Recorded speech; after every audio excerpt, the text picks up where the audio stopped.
Assalamualaikum warahmatullahi wabarakatuh.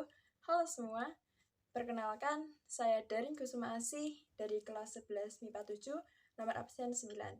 Pada kesempatan kali ini, saya akan menjelaskan sebuah materi tentang pemanasan global dengan guru fisika saya, yaitu Pak Hana. Selamat menyaksikan semua. Pemanasan global.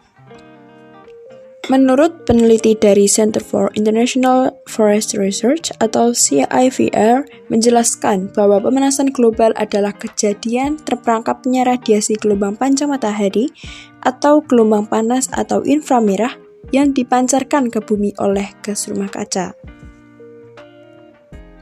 Nah, ini adalah efek rumah kaca. Awalnya itu radiasi sinar matahari adalah sumber sistem iklim. Sebagian radiasi sinar matahari dipantulkan kembali oleh bumi dan atmosfer. Hampir setengah dari radiasi sinar matahari diserap oleh permukaan bumi dan menghangatkannya. Radiasi inframerah dihasilkan oleh permukaan bumi, tetapi di balik radiasi sinar matahari itu ada efek gas rumah kaca. Sebagian radiasi inframerah dipancarkan ke bumi melalui atmosfer, namun sebagian besar diserap dan dipantulkan kembali ke segala arah oleh gas-gas rumah kaca. Akibatnya, suhu permukaan bumi semakin panas dan atmosfer semakin rendah. Nah, terus apa sih penyebab pemanasan global itu? Penyebabnya yang pertama adalah efek rumah kaca. Seperti yang sudah diterangkan sebelumnya, gas rumah kaca terjadi akibat adanya pembakaran minyak bumi seperti bahan bakar batu bara serta pembakaran gas alam. Sehingga hal tersebut menyebabkan adanya pemanasan yang terpantul tidak diteruskan keluar angkasa, tetapi kembali lagi ke bumi, dan gas yang paling berpengaruh adalah karbon dioksida. Yang kedua adalah polusi udara kendaraan bermotor. Bahan bakar mesin kendaraan bermotor seperti mobil, sepeda motor, dan kendaraan lainnya menghasilkan gas karbon dioksida yang tidak bisa diteruskan keluar angkasa sehingga panas akan mengendap di bumi sehingga mengakibatkan bumi semakin panas. Kemudian ada penggunaan CFC yang berlebihan. CFC adalah suatu bahan kimia yang diproduksi untuk berbagai kebutuhan peralatan rumah tangga seperti AC atau pendingin ruangan dan kulkas. Nah, zat kimia perusak lapisan ozon ini sangat stabil sehingga bisa mencapai stratosfer secara utuh. Ketika zat tersebut berada di stratosfer, kemudian zat ini diubah oleh radiasi ultraviolet sinar matahari dan mengeluarkan atom-atom klorin perusak ozon. Selain itu, CFC ini sering kita temui juga di dalam parfum kita yang kita gunakan sehari-hari. Nah, kemudian seperti yang kita ketahui sebelumnya, hutan ini adalah paru-paru bumi, dan ketika hutan ini gundul, maka tidak ada wilayah untuk meresapnya mineral, air, sedangkan komponen tersebut itu digunakan tumbuhan seperti bahan bakar mereka untuk hidup. Nah, ketika tumbuhan hidup ini maka akan menyerap yang namanya karbon dioksida. Karbon dioksida ini biasanya dihasilkan seperti tadi yang sudah disebutkan dari kendaraan bermotor dan lain sebagainya. Ketika tidak ada tanaman atau pohon yang tumbuh dalam hutan, maka penyerapan gas CO2 ini akan tidak maksimal, sehingga kemungkinan besar gas CO2 ini bisa menyebar ke seluruh bumi dan menyebabkan efek rumah kaca. Selanjutnya ada polusi metana karena peternakan, pertanian, dan perkebunan. Selain karbon dioksida, unsur yang berperan besar dalam mengakibatkan global warming adalah gas metana. Gas metana yang mempunyai kadar tinggi dapat mengurangi kadar oksigen pada atmosfer bumi sampai sekitar 19,5%. Gas metana berasal dari bakteri yang kekurangan oksigen untuk memecah bahan-bahan organik. Secara garis besar, masalah pada sektor peternakan dan lingkungan dapat dibagi menjadi 4, yaitu adanya metana sebagai hasil pencernaan secara biologis pada rumen ternak dan emisi gas rumah kaca oleh pabrik pupuk. Kemudian ada boros penggunaan listrik. Ketika kita sudah tidak memakai suatu alat elektronik dan kita masih menyambungkannya dengan listrik, itu bisa menyebabkan keborosan pada penggunaan listrik. Hal ini karena pemborosan listrik membuat cadangan energi listrik menjadi semakin menipis karena energi listrik memerlukan bahan bakar batu bara sehingga meningkatkan pemanasan global. Oleh karena itu, sebaiknya penggunaan listrik digunakan secara efisien sesuai dengan keperluan agar tidak menyebabkan pemanasan global. Selanjutnya ada polusi industri pabrik. Industri pabrik ini menyebabkan banyaknya asap yang dihasilkan yang tidak difilter terlebih dahulu sebelum dibuang dan dapat mengakibatkan polusi udara yang akan membuat lingkungan tercemar dan terjadinya pemanasan global.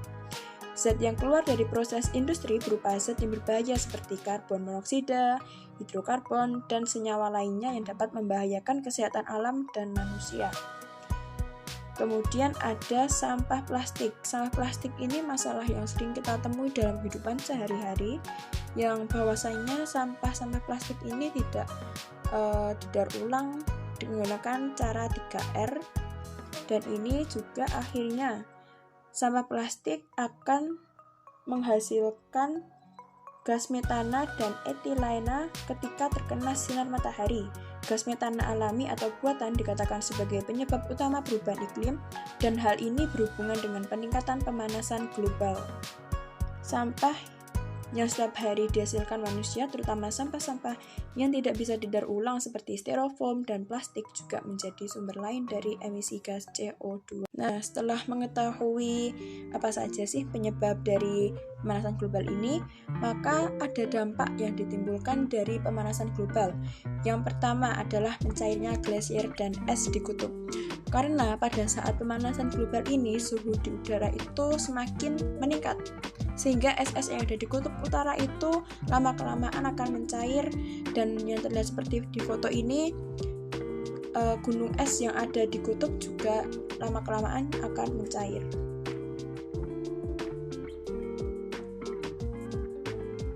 Setelah itu ada kegagalan panen. Mengapa hal ini bisa terjadi?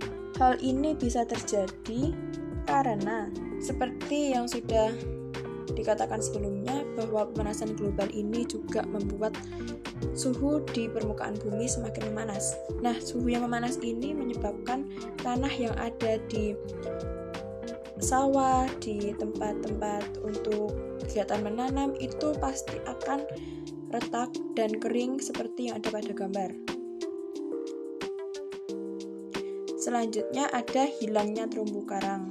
Terumbu karang ini kan hidup pada suhu tertentu, dan itu suhu yang tidak terlalu panas. Sedangkan suhu bumi yang semakin panas juga akan memengaruhi suhu air lautan yang menjadi panas, sehingga terumbu karang yang awalnya masih cantik-cantik lama-kelamaan akan rusak seperti pada perbandingan gambar yang ada di PowerPoint. Kemudian ada kepunahan berbagai spesies hewan.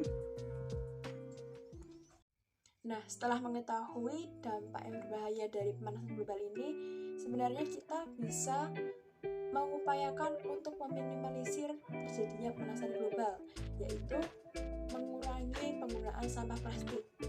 Misal kalau kita hendak makan, kita bisa menggunakan plastik, tempat makan plastik yang bisa digunakan berulang kali, bukan hanya sekali pakai.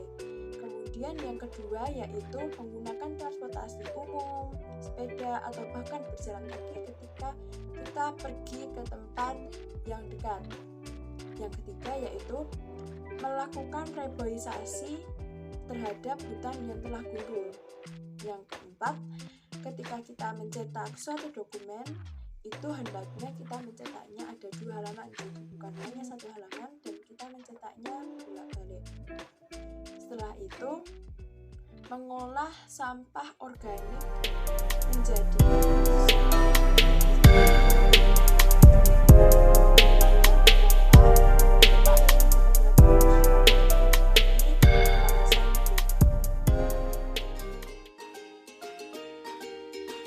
menggunakan sedotan stainless steel untuk menggantikan sedotan plastik.